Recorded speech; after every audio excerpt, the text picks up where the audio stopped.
নমস্কার। আজকের সকালটা একটু অন্যরকম। ব্রেড হাতে দাঁড়িয়ে রয়েছি। ঘুম থেকে উঠেই বুঝলাম নতুন বাড়িতে থাকার অনুভূতিটা সত্যিই আলাদা।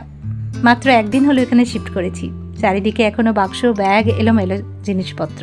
ঘরটা এখনও গুছিয়ে উঠতে পারিনি। গ্যাসের কানেকশানটাও এখনও লাগেনি। তাই আজকের সকালের চা আর ব্রেড দুটোই হচ্ছে ইন্ডাকশানে। সব কিছু যেন অস্থায়ী, কিন্তু তাতেও কোনো বিরক্তি নেই। বরং আজ মুখে হাসিটা একটু বেশি। প্রথম কারণ, নিজের নতুন বাড়িতে একটা শুরু।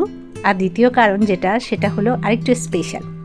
আজ প্রায় 3 বছর বাদে আমি আমার বাবা মায়ের সামনাসামনি হতে চলেছি। ভাবতেই বুকের ভেতরটা কেমন যেন আনন্দে ভরে উঠছে। আজকের এই সাধারণ সকালটাও তাই আমার কাছে অসাধারণ মনে হচ্ছে। চলুন আজকের দিনটা আপনাদের সঙ্গে শুরু করি। বাড়ি থেকে বেরিয়ে সবার প্রথমে আমরা পৌঁছে গেলাম এয়ারপোর্ট।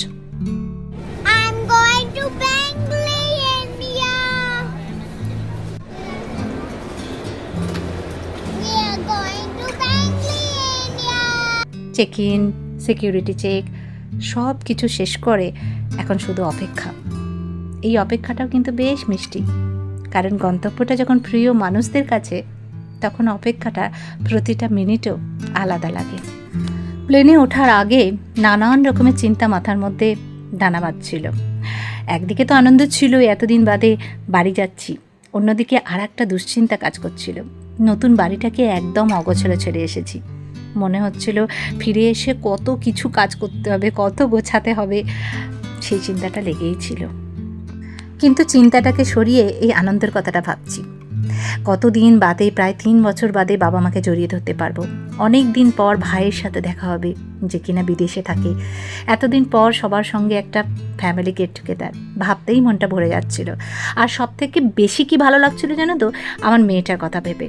কেননা আমায়রা লাস্ট যখন 2023-এ গিয়েছিল মামার বাড়ি, তখনও অনেকটাই ছোট ছিল।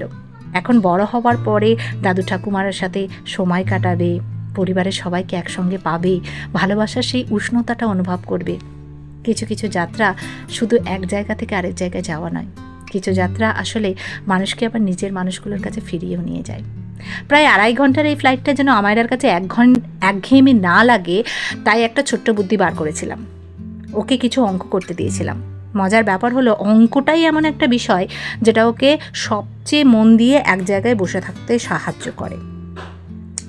ও বেশ মন দিয়ে অঙ্ক করছিল, আর সেই ফাঁকে আমরা একটু খাওয়া দাওয়া করে নিয়েছিলাম। গল্প করতে করতে আর খেতে খেতে ওর অঙ্কটা দেখতে দেখতে কখন যেন 2.5 ঘন্টা কেটে গেল, ছেড়ি পেলাম না। প্লেনে উঠলেই এই রেডিমেড নুডলসটা খেতে আমার কেন যে এত ভালো লাগে আমি জানি না। বেশ ঝাল ঝাল হয় আর গরম গরম দারুণ লাগে খেতে। এই নুডলসটা খেতে যেরকম আমার ভালো লাগে, সেরকম খুব খিদেও পেয়েছিল। তৃপ্তি করে খেয়েছিলাম। তবে নুডলসটা খেতে খেতে মাথায় একটা চিন্তা বারবার ঘুরছিল। মানে চিন্তা ঠিক না, ওই মা আর কি ফোনে জিজ্ঞেস করেছিল তুই বাড়ি ফিরে রাতের বেলায় কী খাবি। তো আমার মায়ের হাতের মাংসের ঝোলটা খেতে খুব ভালো লাগে, সেটাই অর্ডার করেছিলাম। সত্যি বলতে কি, তখন থেকেই সেই রাতের অপেক্ষা করছিলাম, কখন বাড়ি গিয়ে মায়ের হাতের সেই মাংসের ঝোলটা দিয়ে ভাতটা খাবো। মনে হচ্ছিল যত তাড়াতাড়ি পৌঁছাই তত তাড়াতাড়ি সবাইকে দেখি আর মায়ের হাতের সেই প্রিয় রান্নাটা খেতে পারি। অপেক্ষা শেষ, অবশেষে আমরা কলকাতায় ল্যান্ড করে গেলাম। এবার লাগেজ বেল্ট থেকে ব্যাগগুলো নেওয়ার পালা। সব লাগেজ নিয়ে বেরিয়ে একটা ট্যাক্সি বুক করলাম, আর এবার সোজা বাড়ির উদ্দেশ্যে রওনা। বাইরে বেরিয়ে প্রথম যে জিনিসটা টের পেলাম সেটা হলো গরম। দিল্লিতে যেমন গরম অনুভব করেছি, কলকাতাতেও প্রায় একই রকম গরম লাগছিল। সত্যি বলতে গরমে একবারে হাঁসফাঁস অবস্থা। তবে ওই গরমটাও যেন খুব একটা বিরক্ত করতে পারছিল না আমাদের, কারণ মাথায় তখন একটাই চিন্তা, আর একটু পরেই বাড়ি পৌঁছে যাব, আর এতদিন পর বাবা মার সঙ্গে দেখা হবে। অপেক্ষার অবসান, অবশেষে বাড়ি পৌঁছে গেলাম। গাড়ি পার্কিংয়ে ঢুকতেই দেখলাম সবাই আমাদের জন্য অপেক্ষা করছে। আমরা নামতেই সবাই ছুটে এসে জড়িয়ে ধরল। এতদিন পর নিজের মানুষগুলোকে চোখের সামনে দেখার অনুভূতিটা সত্যিই বোঝানো খুব কঠিন। 3 বছর পর দেখা, এতদিনের অপেক্ষা যেন এক মুহূর্তে সার্থক হয়ে গেল।